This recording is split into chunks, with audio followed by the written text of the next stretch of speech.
Welcome. So what we do here is take these huge, complex subjects, turn them inside out, and really synthesize all that information into something clear and compelling.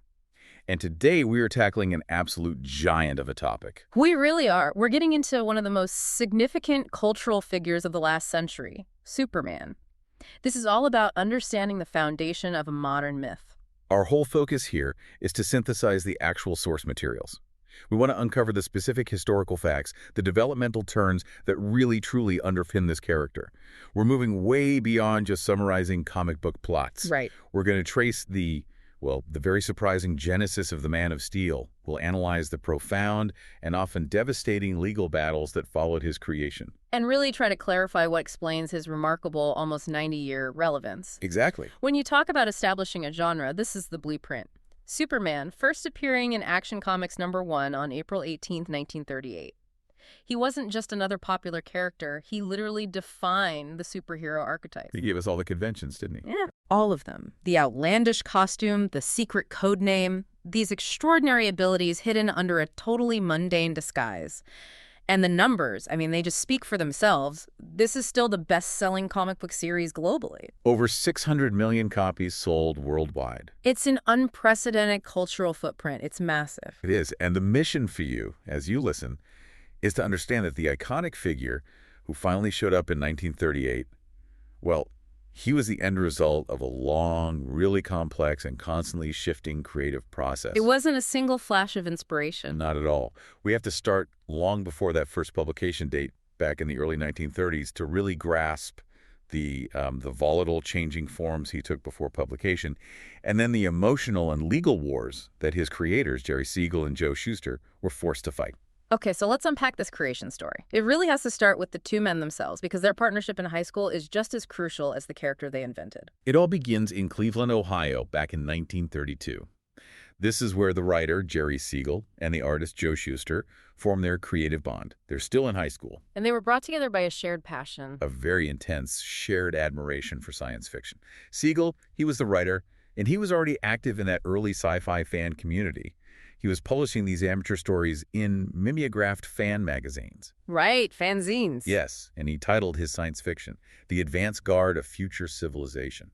Shuster was his go-to illustrator. And you have to remember, they were ambitious, working right through the Great Depression, dreaming of turning this shared love of pulp adventure into a real career. But the very first concept they came up with, the first one that used the name Superman, it's something that would probably shock most people today. Oh, completely. I know. It's almost unrecognizable compared to the hero we all know. What was it? We call it Prototype 1. In 1933, Siegel writes a short story. It's called The Reign of the Superman. Now, crucially, the main character, a man named Bill Dunn, he was not a hero. He was an out-and-out villain. A villain. A villain. He was a homeless man, and he gets exploited by this evil scientist who tricks him into consuming a special drug. And the powers it gave him, they weren't physical at all. They were entirely psychic. So, no super strength. What kind of powers? Mind reading, mind control, and clairvoyance. So an intelligent, malevolent figure controlling people's thoughts. That's a world away from a physical champion fighting for justice.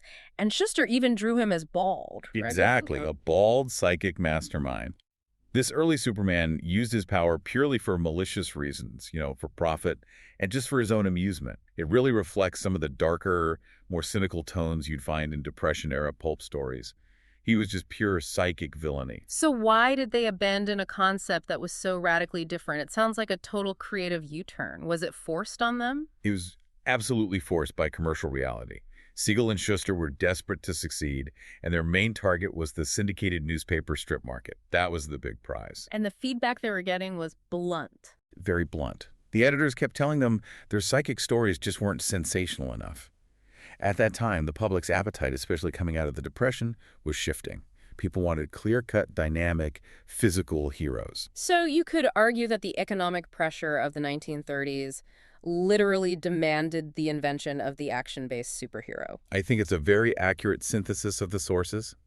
Siegel realized that heroic protagonists, characters involved in raw physical spectacle, were just more commercially viable than these cerebral villains. So he adapted. He did. He modified the powers completely. The character shed the mind control, and instead he got superhuman strength and bulletproof skin. This second prototype was now a crime-fighting hero. The costume was still evolving, but Siegel later recalled that in some of the panels from this period, you could start to see a bat-like cape appearing. So the visual language of action was starting to come together. It was starting to coalesce, yes, Right. around dynamic silhouettes and a sense of power. That shift, driven by commercial necessity, is one of the most important moments in fiction history. But even with this radical change, they still faced rejection after rejection. A really painful, demoralizing cycle. Their revised 1933 comic book pitch, now called the Superman, they submitted it to Consolidated Book Publishers, which was also known as Humor Publishing. And it was rejected. Immediately. Yeah. And the disappointment was so intense that Joe Shuster, famously, he reacted by burning the drafted pages. He just set them on fire in frustration, saving only the cover. Wow. It's sobering to think how close the whole idea came to just being destroyed by despair right there. It really is. They kept trying. They even split up for a little while, and Siegel started looking for other, more established artists to work with. And he briefly teamed up with Russell Keaton. That led to this very bizarre non-Kryptonian origin story. What was the Keaton version all about? The Keaton script was a totally different sci-fi concept. The origin involved an exploding future Earth. So not another planet. No. The boy was sent backward in time to the year 1935, not across space. And he was found by a couple named Sam and Molly Kent. It was actually in this script that we first see a mention of Clark putting on a special uniform when he becomes Superman. So the need for that distinctive persona was recognized, but the iconic look still wasn't there. And that strip was also rejected. It was. Keaton abandoned the project, and Siegel and Shuster wisely reconciled. Thank goodness they did, because it was in that final collaboration that they really introduced the essential elements. The alien origin and that dual identity that made him so unforgettable. Sometime between 1934 and 1935, they got back together. And this is when they finally introduced the alien origin from the planet Krypton, and they named the baby Kal-El. And Shuster finalized the look. He did. He finalized that enduring aesthetic. The tights, the cape, the iconic shorts on the outside, and the S emblem. And he drew inspiration from a few very distinct sources to put together this look that had never really been seen before. Like circus strongmen, right. That explains the musculature and maybe the pose. Yes, exactly. Shuster was a big fan of fitness culture and strongmen, like Sigmund Breitbart. Some of the early concept art even had laced sandals, which were a staple of strongmen and classical heroes. But those became boots later on. They were later rendered as red boots, yes. The other big influence was the swashbuckling costumes and the dramatic poses of the actor Douglas Fairbanks. He starred in films like The Mark of Zorro, and that really influenced Superman's heroic stance and that sense of theatrical bravado. So that's the visual identity. But the true masterstroke, the thing that guaranteed he would last, was the creation of Clark Kent as the total antithesis of the hero. The dual identity mechanism is just pure genius. Clark Kent, the timid, bespectacled reporter. He was constructed specifically for dramatic contrast, and for all the humorous and emotional possibilities that came from that disguise. And Siegel drew inspiration from some specific places for that harmless facade. He did. He looked to silent film comedy, particularly Harold Lloyd, the mild-mannered man who gets pushed around before finally snapping into action, and also the secret identities used in a lot of classic pulp films. And the famous love triangle with Lois Lane, that speaks to a very personal kind of wish fulfillment, doesn't it? Oh, it connects directly back to Jerry Siegel's own adolescence. He admitted it himself. It came from his own awkwardness with girls in high school. He imagined this fantasy. What if he was secretly terrific, powerful, strong enough to jump over buildings? Then the girls who overlooked him would finally notice. Exactly. They would notice and worship the heroic version of him.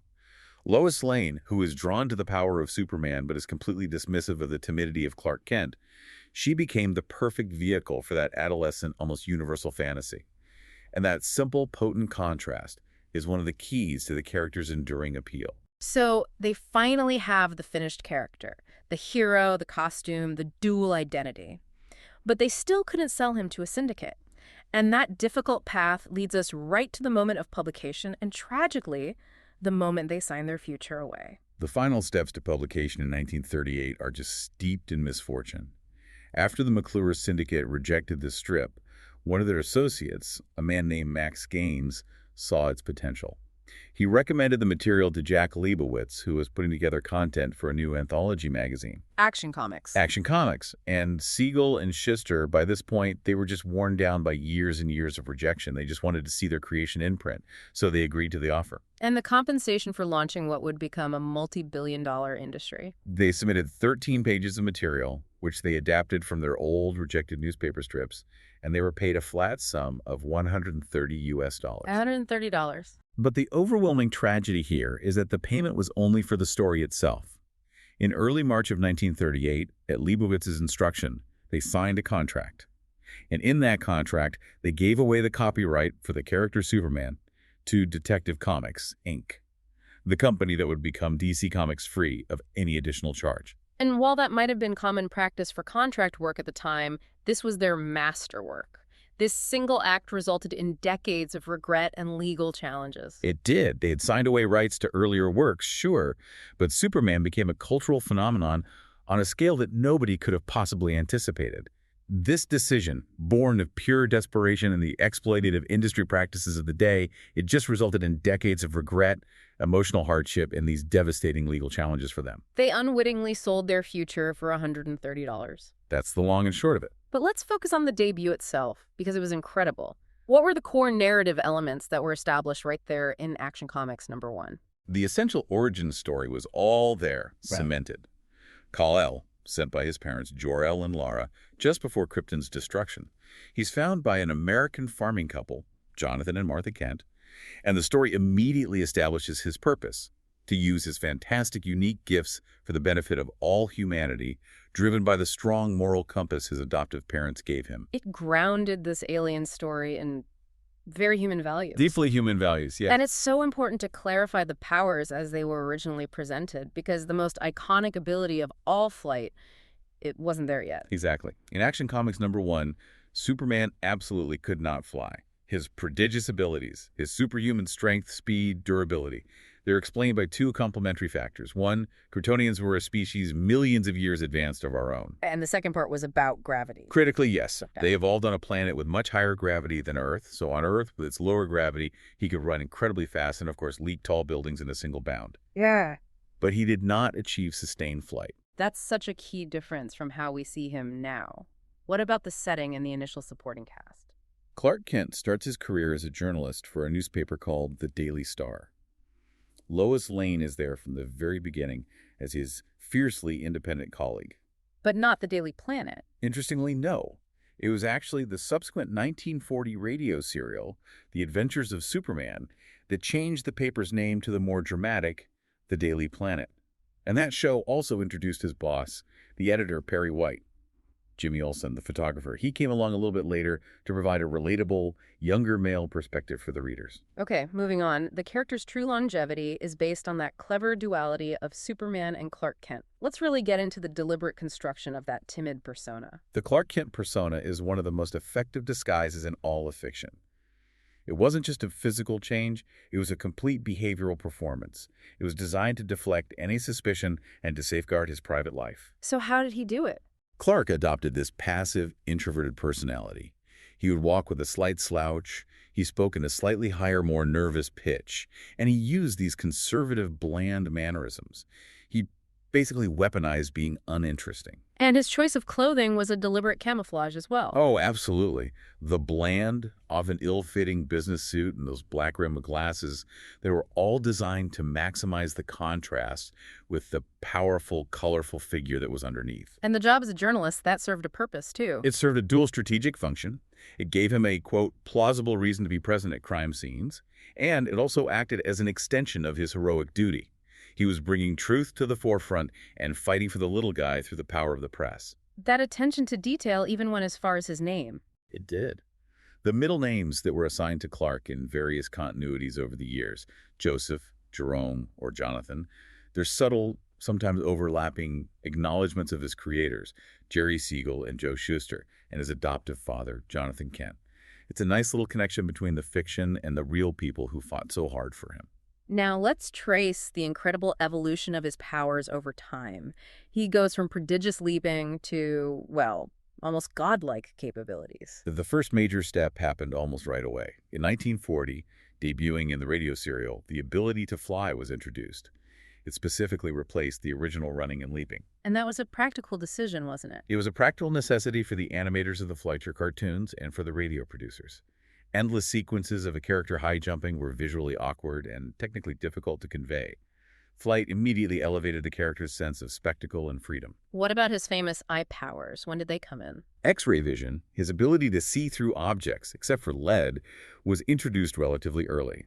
That was in Action Comics number 11 in 1939. Heat vision came a decade later in 1949. And the explanation for that was interesting. Initially, it was explained as simply him applying his X-ray vision at its highest possible intensity. We also saw the superhuman breath ability debut in 1940, which eventually evolved into the famous ability to freeze targets with a frigid blast by 1959. But the most crucial revision, the one that really cemented the mythology as we understand it today, that involves the source of his strength. Yes. The source shifted definitively in the 1960s. The initial explanation that Kryptonians were just genetically advanced was completely abandoned. Instead, all of Superman's powers, including his strength and durability, became attributed entirely to Earth's yellow sun. He became a solar battery. A biological solar battery, constantly absorbing radiation. And that power is deactivated by red sunlight, which is similar to the sun that bathes Krypton. This shift provided a clear, quasi-scientific explanation for his godlike abilities, and importantly, it gave creators a built-in mechanism for weakening him via stellar radiation. Of course, a character that powerful needs equally powerful challenges. How did the creators deal with the problem of a basically invulnerable hero? They introduced what we call critical weaknesses, and the most famous of all, kryptonite, it actually originated outside the comics. Is debuted in the 1943 radio serial. Green kryptonite. Green kryptonite, radioactive remnants of Krypton that arrived on Earth. And they specifically nullify his powers and cause severe pain, nausea, and eventual death with prolonged exposure. And that radio serial origin, that's the famous story about the voice actor needing a break. That's the famous anecdote, yes. Yeah. The writers needed a reason for Superman to be incapacitated and weak, basically lying in bed so the voice actor, Bud Collyer, could take a vacation. And once it was introduced, it just took off. Under editor Mort Weisinger, the concept proliferated wildly. We saw all kinds of different forms: red, blue, black, and notably gold kryptonite, which permanently nullifies all of his powers. That offered a high-stakes, irreversible threat. Beyond kryptonite, what are the other two fundamental, consistent vulnerabilities that can challenge Kryptonian? First, there's magic. Since all his powers are biologically and astrophysically derived, magic is a dimension he simply can't resist. Enchanted weapons and spells affect him just as easily as they would a normal human. That vulnerability was established in 1964. So a powerful sorcerer is a huge threat. An existential threat that he cannot just punch his way through. And the second weakness links back, ironically, to his very first origins as a psychic villain. Exactly. Kryptonians are shown to be highly susceptible to powerful psychokinetic phenomena. While his physical strength doesn't matter, a powerful telepath or an illusion caster can wreak havoc on him internally. How so? A sufficient psionic assault can disrupt his perception of reality. It can induce strokes or even internally mangle his organs. It suggests that the highly evolved Kryptonian physiology has an inherent flaw against pure mental power. So the original concept of the psychic Superman essentially became the foundation for his deepest internal weakness. That is precisely the synthesis, yes. His greatest internal threat is the power of the mind, the very thing he started out as. To deal with all this complexity, the pressure of his life, and the need to protect all these sensitive alien artifacts, he needed a true sanctuary. Which is where the Fortress of Solitude comes in. It made its debut in 1958. It's located in the remote Arctic, and it functions as a place of solace, a laboratory for his scientific experiments, and a secure vault for Kryptonian mementos and advanced technology. And the early depictions were very specific. Very. It was a cave sealed by a gigantic physical key that only Superman's strength could lift to open the door. Later versions, most famously in the 1978 film, evolved it into this elegant structure made of white crystal, which really reinforced its alien sublime nature. As the mythology grew, the editors had to step in to impose some control and really define what Superman was and wasn't allowed to be. Let's look at how those editorial constraints shaped the character. Initially, Superman was rougher. He was almost a social activist, and he often used excessive force. In his first appearances, he was actively fighting the system. He wasn't just stopping bank robbers. No, not at all. He was known for demolishing tenements to force landlords and the government to build better housing. He would often draw fire from the National Guard. He fought crooked businessmen and politicians. It really reflected the liberal idealism of the Great Depression's New Deal. He was a populist vigilante. But the publisher, fearing censorship, pretty quickly stepped in to soften that vigilante edge. Yes, the Comics Code Authority was looming on the horizon. In 1940, under an editor named Whitney Ellsworth, Superman was dramatically softened. Ellsworth instituted a strict code of conduct that fundamentally banned Superman from ever killing. And the villains changed too. They did. To avoid scaring children and attracting the censors, the antagonists shifted dramatically from realistic gangsters and politicians to these colorful, outlandish villains like Ultrahumanite, Toyman, and the Prankster. The stories became lighter and much more safely fantastical. The character then stabilized quite a bit under Mort Weisinger, who oversaw decades of the Silver Age. What defines the Weisinger era in terms of mythological discipline? Mort Weisinger was the editor from 1941 all the way to 1970. And he imposed a very strict discipline and coherence on the mythology. He demanded that it be functional.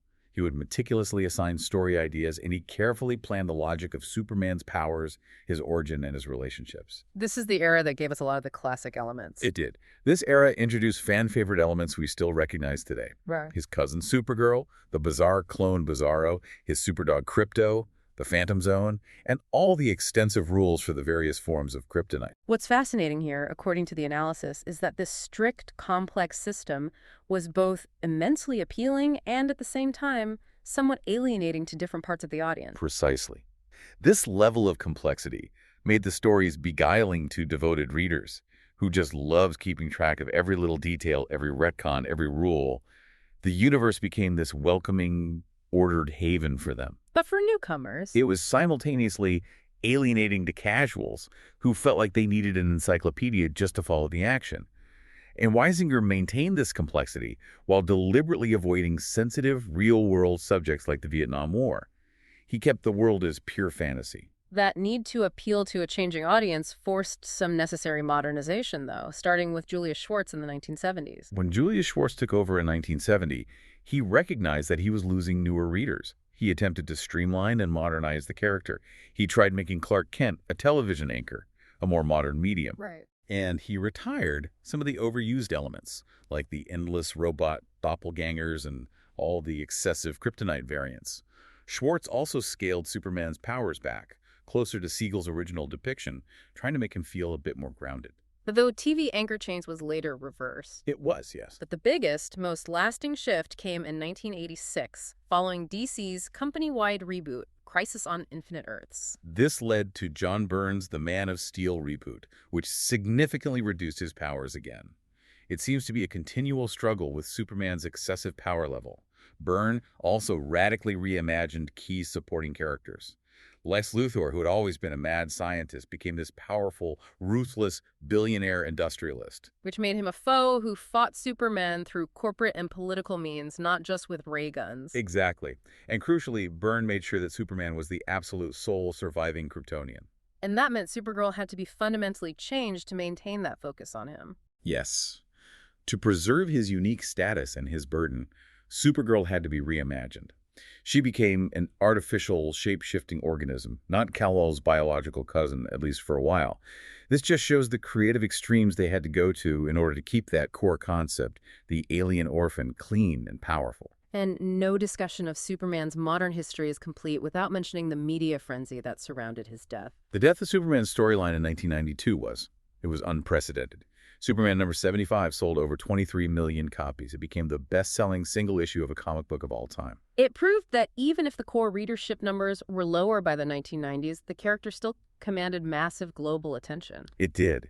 And although he was later revived by Kryptonian technology, the narrative really showed the constant struggle that creators faced in trying to introduce genuine, high-stakes conflict to an invincible icon. We now have to turn to the most tragic part of the Superman story, which is the relentless series of copyright battles fought by his creators, Jerry Siegel and Joe Shuster. This is where the human price of that creation becomes incredibly steep. The history is truly unfortunate. As we mentioned, they signed away the copyright to Superman for free in 1938. Now, they were paid well in the early years. They received over $400,000 between 1938 and 1947, which was a substantial amount for the time.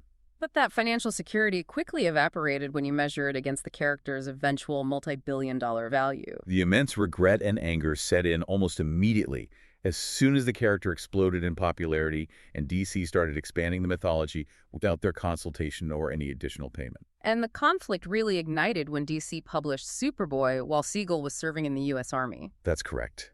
DC published the child version of the hero, Superboy, based on an old script Siegel had submitted years earlier, but they did it without purchasing the character rights. Upon his discharge, Siegel was justifiably furious.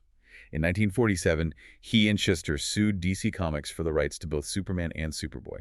And it's just essential here to acknowledge the profound struggle of these creators. They were watching their life's work generate unimaginable wealth for others while they fought just for recognition and a fair share. The initial ruling was a peculiar split decision. The judge determined that Superman belonged to DC Comics, but Superboy was deemed a separate entity that belonged to Siegel. So that led to a settlement. It led to an out-of-court settlement in 1948. DC paid the pair $94,013.16 for the full rights to both characters.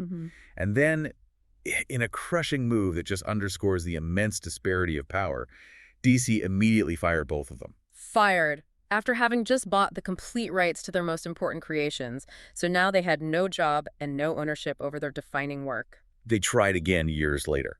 They attempted to leverage a key provision in the older copyright law, the renewal option in the Copyright Act of 1909. What was that? Under that law, copyright was granted for 28 years with an option for the creator to renew it for a second 28-year term. In 1965, the year that first term expired, Siegel and Schuster tried to reclaim ownership. But the court ruled that their initial desperate transfer back in 1938 negated that renewal option. Exactly. The court ruled they had transferred the renewal rights to DC all the way back in 1938. Siegel and Schuster appealed. The decision was upheld, and once again, DC reacted by firing Siegel immediately after the lawsuit was filed. This pattern of dismissal and relitigation, it just underscores the profound emotional and financial toll that this fight must have taken on them. It really took outside pressure to force any kind of humane resolution. It did. By 1975, a major public campaign was launched demanding better compensation and treatment for the creators. And this finally moved Warner Bros. To action.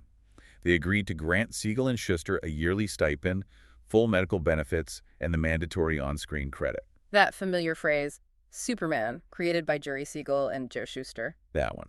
And it had to be on all productions, in exchange for a final pact that they would never contest ownership again. They finally achieved recognition, even if it wasn't full ownership. But the legal instability didn't end there. Their heirs continued the fight after the creators passed away, leveraging new laws. The heirs attempted to regain rights using the termination provision of the Copyright Act of 1976. This provision was designed to allow creators, or their heirs, after a set period of time, to reclaim rights to works that were transferred under the older, often exploitative laws. The battle dragged on for years. And while a 2008 ruling briefly favored Siegel's heirs, it was ultimately overturned. It was overturned on appeal, yes. The court argued that a 2001 letter of agreement with DC, which involved multi-million-dollar payments and ongoing stipends, was legally binding and it superseded the termination provision. DC retained ownership, ensuring the character remains largely under their corporate control, but the creator's heirs did secure substantial ongoing financial recognition. This entire saga of creation and loss highlights a huge upcoming legal deadline, which is the public domain horizon. This is a date every creator and every studio has marked on their calendar, January 1st, 2034. On that day, the copyright for Superman's first appearance in Action Comics #1 is due to enter the U.S. public domain. But we have to be very specific about what that actually means. Yes, the distinction between copyright and trademark is absolutely critical here. So what's the difference? Copyright protects the specific expression of the character in the work, the story, the look, the powers, as they existed in 1938, and copyrights expire. However, DC Comics retains trademarks on the name Superman, his modern image, and the iconic S logo. And trademarks don't expire. They don't. As long as the owner continually uses them to identify their goods, they protect branding and identification. So after 2034, you could create stories about a leaping, bulletproof vigilante from a destroyed planet who fights corruption. But you couldn't necessarily call him Superman or give him sustained flight or use kryptonite or use the exact modern logo without facing some serious trademark issues. That is the consensus, yes. Creators will be limited to that original 1938 framework, the leaping social activist version. It creates a fascinating legal and creative challenge for future storytelling, forcing new works to rely purely on the foundational concepts established in that very first appearance. But before Superman's dominance was completely cemented, DC had to eliminate the competition. They secured their position through a massive legal battle against an imitator. You're referring to the Captain Marvel precedent with Fawcett Comics. Superman's success immediately led to imitations, and Captain Marvel, first published in 1939, was by far the most successful. He was very similar. Very. He had Herculean strength, flight, a cape, a secret identity, and he even worked as a journalist. DC Comics sued Fawcett for copyright infringement. The trial was a long, complex affair that almost backfired on DC because of a technicality, wasn't it, about copyright notices? It was a marathon that began in 1948. Initially, the judge ruled in DC's favor regarding the infringement, but critically also found that the copyright notices placed on the Superman newspaper strips were technically invalid under the hyper-specific requirements of the 1909 Copyright Act. And because the newspaper strips adapted the comic book stories? The judge initially argued that DC had effectively forfeited the copyright to the original Action Comics stories. A major setback. That could have made Superman public domain decades and decades early. Yes, but DC appealed. The appellate court overturned that specific finding, ruling that unintentional mistakes didn't invalidate the copyrights, especially since Fawcett knew DC never intended to abandon them. This secured DC's ownership, and the case was sent back to determine damages.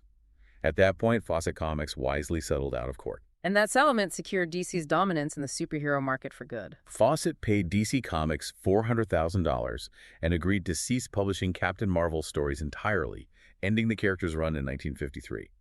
This victory solidified DC's position and eventually led to DC acquiring the Captain Marvel character in 1991 and renaming him Shazam to avoid conflict with Marvel Comics' own character of the same name. The legal history is certainly complex, but the outcome of all that complexity is this enduring cultural legacy. Superman is arguably the first and most recognizable superhero archetype. He established all the core genre conventions: the code name, the costume, the extraordinary abilities, the altruistic mission. And while characters like Zorro and the Phantom came before him, Superman's success in 1938 is what launched the golden age of comic books. And furthermore, his sustained popularity through the decline of that era then fueled the Silver Age revival in the late 1950s, which set the stage for virtually all modern superhero fiction. And his influence spread far beyond American borders, didn't it? Globally, yes. His impact was particularly notable in Japan after World War II. The 1940s animated shorts and the popular 1950s Adventures of Superman TV show, they achieved huge popularity there, and they inspired Japan's own prolific superhero genre. A lineage that starts with films like Supergiant in 1957, and then later iconic figures like Astro Boy and Ultraman. Beyond genre, Superman is treated as a serious artistic subject. He transcended commercial art. Since the pop art period in the 1960s, Superman has been continuously appropriated and reinterpreted by visual artists, including celebrated figures like Andy Warhol and Roy Lichtenstein, which reflects his status as a truly universal symbol. Let's look now at some of the deeper literary and sociological readings of the character. The most prominent interpretation, particularly relevant when you consider the background of his creators, is Superman as the quintessential immigrant allegory. This reading is powerful and very compelling. Jerry Siegel and Joe Shuster were both Jewish Americans, and the story of Kal-El sent in a rocket by desperate parents just before their world is destroyed, then adopted by a foreign culture. It strongly parallels the historical experiences of refugees and immigrants, and there are profound parallels to the story of Moses. How does the dual identity function within that allegory of immigration? Well, literary analysis suggests that the dual identity allows immigrants to identify with both of their cultures. Clark Kent represents assimilation, the mild-mannered, passive persona trying desperately to fit in with the dominant American culture. And Superman is the other side of that coin. Superman, conversely, embodies empowerment. It's the conscious use of one's unique cultural heritage and strength, in this case, Kryptonian power, for the greater good of the adopted society. The story really challenged that early 20th century notion that Anglo-Saxon ancestry was the exclusive source of American might. And his archenemy, Lex Luthor, often explicitly highlights the xenophobic angle in more modern stories. Luthor frequently exploits xenophobia against Superman in modern interpretations. He explicitly underscores this theme of the alien threat. It makes the allegory impossible to ignore. Writers have noted how the character particularly resonates with the experiences of anyone who feels marginalized or who has to hide their true nature to survive in their adopted home. Beyond the immigrant narrative, his earliest stories were deeply tied to the context of the Great Depression. That's a crucial early element. The early Superman acted as a direct social activist, reflecting Franklin Roosevelt's New Deal idealism. He fought crooked businessmen and politicians, sometimes physically demolishing rundown tenements just to force government action, often to the consternation of the authorities.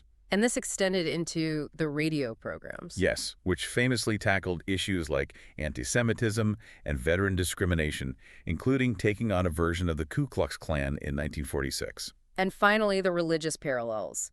We mentioned the Moses comparison, but the character has also been viewed through a Christian lens, particularly in film adaptations. The popular Judaic parallels connect Kal-El's escape in a rocket or basket and his adoption by a foreign culture directly to the Moses story.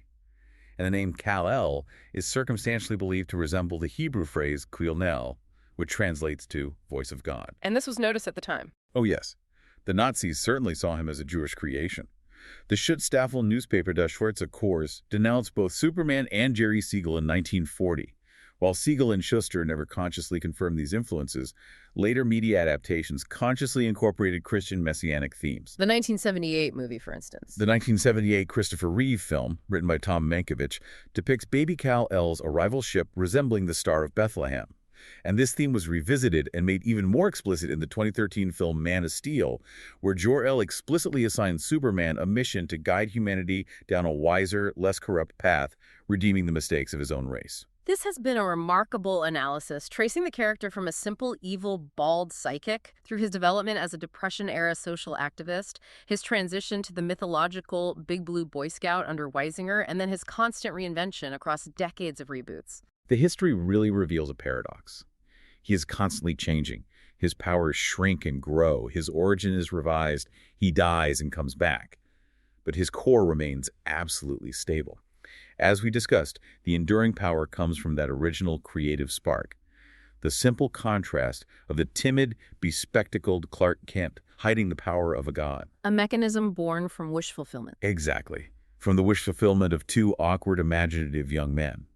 And it's that universal contrast that maintains his appeal regardless of how the lore constantly shifts around him. That brings us back to that horizon we noted earlier, January 1st, 2034, when the copyright to the original Action Comics #1 character enters the public domain.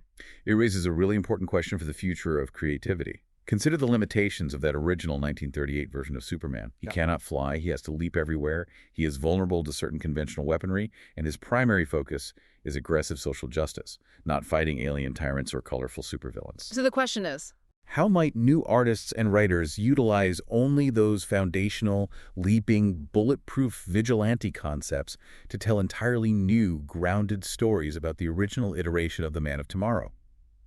What kind of gritty Depression-era tales might emerge when only the most rudimentary version of the hero is available? It's something for you to mull over and explore yourself. an intriguing thought indeed. We've covered the genesis, the mythology, and the profound cost of that creation. A truly comprehensive study of the enduring icon. Thanks for listening.